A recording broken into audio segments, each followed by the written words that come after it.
ये कहानी है गरीब सविता की, जो अपनी दो बेटियों लता और गीता के साथ झोपड़ी में रहती थी। सविता के पास थोड़ी बहुत जमीन थी, जिस पर वो खेती करके अपनी बेटियों का पेट पालती थी। मगर एक साल सविता की फसल ना हो सकी, जिससे सविता हिम्मत हार गई। मेरी की हुई सारी मेहनत पर पानी फिर गया। अब मेरे पास एक खोटा सिक्का नहीं बचा।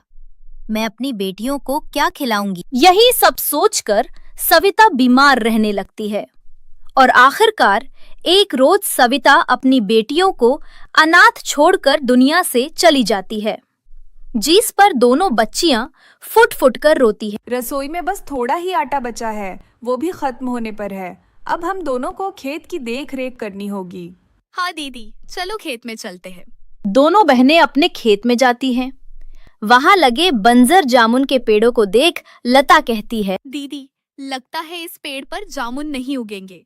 क्यों ना हम इस पेड़ को जड़ से साफ करके यहाँ भिंडी और तरोई ही लगा दे। नहीं लता, देखो इस जामुन के पेड़ में जान आ चुकी है और यह सजीव की गिनती में आते हैं। यह भी हमारी तरह सांस ले सकते हैं, इसीलिए हमें कोई हक नहीं कि हम इसकी जिंदगी छीन लें, चाहे यह फल दे या ना दे। दोनों बहनें मिलकर जामुन के पेड़ की खूब देखभाल करती है। ऐसे ही दिन बीतता है। एक दिन हसमुख सेठ लता और गीता के घर की चौखट पर जोर जोर से चिल्लाता हुआ कहता है, अरे ओ, सविता की बेटियों कहाँ हो? बाहर तो आओ। जी काका, कहिए। चलो जल्दी से अपना बोरिया बिस्तर बांधो और निकल जाओ। आया समझ में? आप हमें हमारे घर से क्यों निकाल रहे हैं? क्योंकि तेरी माँ ने मुझसे कर्जा लिया था, इसलिए आज से यह घर मेरा हुआ। घर छीन जाने के डर से दोनों बहनें हसमुख सेठ के आगे गिड़गिड़ाने लगती हैं। ऐसा मत कीजिए काका, हमसे हमारा घर मत छीनिए। हमें कुछ दिन की मोहलत दे दीजिए, हम आपकी पाई पाई चुका देंगे।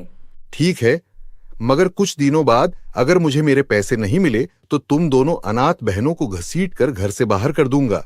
दीदी, हमारे पास तो खुद खाने के लिए पैसे नहीं है, ऐसे में हम कैसे पैसे चुकाएंगे? पता नहीं लता, चलो खेत चलते हैं पेड़ों को पानी देने।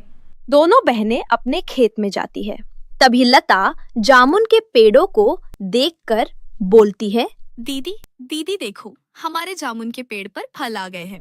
अरे वाह, हमारी इतने दिनों की मेहनत सफल हुई। अब हम इन्हें बाजार में बेचकर अच्छे खासे पैसे कमा सकते हैं। दीदी, ये जामुन कितने मीठे और रसीले दिख रहे हैं। क्या मैं एक जामुन तोड़ लूं? हाँ हाँ लता, तुम इसे खा सकती हो।